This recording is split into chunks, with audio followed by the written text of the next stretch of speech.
बीवी नागर रत्ना जो हो सकता है 2027 तक देश की पहली महिला सीजीआई बने। सुप्रीम कोर्ट की बेंच में एक लौती जज थी जिसने कहा नोटबंदी का फैसला गैर कानूनी था। जस्टिस बीवी नागर रत्ना के इस बेबाक तेवर की वजह से लोग उनके बारे में और ज्यादा जानना चाहते हैं, उनके अतीत के फैसलों के बारे में, उनकी जिंदगी के बारे में, सब कुछ। ऐसे में मीडिया में उनके पुराने कुछ फैसलों का भी जिक्र छिड़ गया है जब उन्होंने केंद्र सरकार को झटका दिया था। जैसे कि 2017 में the tobacco institute of India बनाम यूनियन ऑफ इंडिया का मामले में फैसला सुनाते हुए बीवी नागर रत्ना ने केंद्र के फैसले को रद्द कर दिया था, जिसमें केंद्रीय स्वास्थ्य मंत्रालय ने तंबाकू उत्पाद की 85% पैकेजिंग को सशस्त्र स्वास्थ्य चेतावनी के साथ कवर किया जाना अनिवार्य कर दिया था। याचिकाकर्ताओं की तरफ से ये दलील दी गई थी कि केंद्र सरकार ने निर्णय जल्दबाजी में लिया है। अगर सिगरेट या तंबाकू उत्पाद के पैकेट के 85% हिस्से पर ये वैधानिक चेतावनी दी जाती है तो उनके लिए पैकेट पर संबंधित उत्पाद का नाम, मैन्युफैक्चरर का नाम और पता और दूसरी जानकारियां छापने के लिए जगह ही नहीं बचेगी। इतना ही नहीं, केंद्र सरकार की इस अधिसूचना से उनके कारोबार पर भी असर पड़ेगा, इसीलिए इस अधिसूचना को रद्द किया जाए। एक और मामला है, साल 2021 में जस्टिस नागर रत्ना की अध्यक्षता वाली बेंच ने कर्नाटक पावर ट्रांसमिशन कॉर्पोरेशन के एक सर्कुलर के खिलाफ अहम फैसला सुनाया था। दरअसल सर्कुलर में कहा गया था कि कर्मचारी की दूसरी पत्नी या उसके बच्चे अनुकंपा नियुक्ति के पात्र नहीं हैं। इस पर उन्होंने कहा था, इस दुनिया में कोई बच्चा बिना माँ बाप के पैदा नहीं होता। बच्चे के पैदा होने में खुद उसका योगदान नहीं होता, इसलिए कानून को इस तथ्य को स्वीकार कर लेना चाहिए कि नाजायज माँ बाप हो सकते हैं लेकिन नाजायज बच्चे नहीं।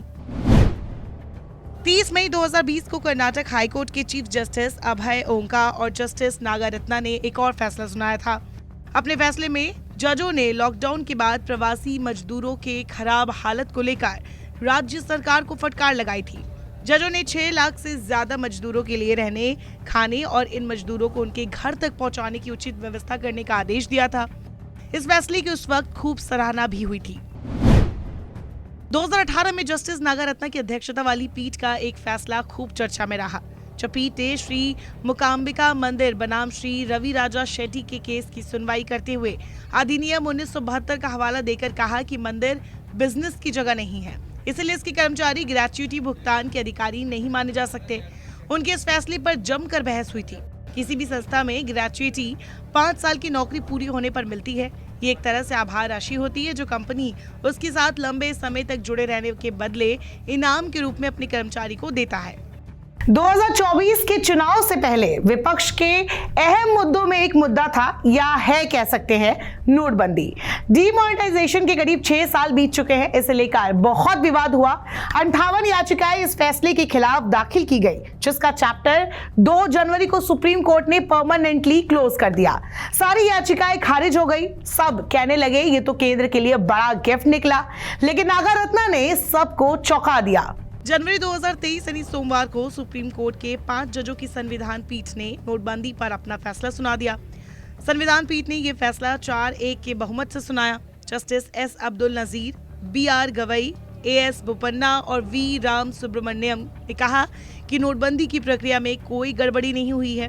सिर्फ जस्टिस बीवी नागर रत्ना ने बहुमत से अलग राय देते हुए नोटबंदी के फैसले को गैर कानूनी करार दिया था और कहा कि इसमें केंद्र ने पहल की, RBI ने स्वतंत्र होकर काम नहीं किया। नागर रत्ना ने कहा कि सरकार को इसे संसद में कानून बनाकर लागू करना था, गजट नोटिफिकेशन के जरिए नहीं। नागर रत्ना ने इस बात पर जोर दिया कि नोटबंदी के फैसले का मकसद सही था, लेकिन लीगल ग्राउंड पर पूरी तरह गैर कानूनी था।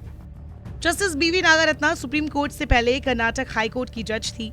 वो देश में सुप्रीम कोर्ट के चीफ जस्टिस रह चुके ES वेंकटरमैया की बेटी है। वेंकटरमैया 1989 में लगभग 6 महीने के लिए CJI थे। नागर रत्ना ने बेंगलुरु में एक वकील के रूप में अपने करियर की शुरुआत की थी। फरवरी 2008 में कर्नाटक हाईकोर्ट में एक अतिरिक्त न्यायाधीश के रूप में नियुक्त किया गया। इसके 2 साल बाद उन्हें स्थायी न्यायाधीश बनाया गया था।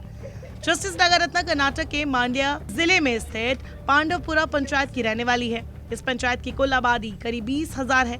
बीवी नागर रत्ना ने 10वीं तक की पढ़ाई बेंगलुरु के सोफिया हाई स्कूल से की है। इसके बाद वो दिल्ली चली आई। यहाँ उन्होंने जीसस एंड मैरी कॉलेज में एडमिशन लिया और हिस्ट्री सब्जेक्ट के साथ अपना ग्रेजुएशन पूरा किया। फिर पिता के कहने पर उन्होंने DU से LLB की पढ़ाई की। अब अपने पिता के नक्शे कदम पर चलकर वो सीजीआई बनने की कतार में है। अगर ऐसा होता है तो वो निश्चित तौर पर इतिहास रचेंगी।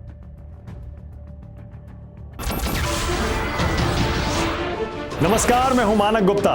अगर आपको हमारा ये वीडियो पसंद आया हो तो इसे लाइक और शेयर जरूर करें और हाँ, हमें सब्सक्राइब और फॉलो करना ना भूलें ताकि आप देश और दुनिया की कोई खबर मिस ना करें। तो जुड़े रहिए हमारे साथ और देखते रहिए News 24।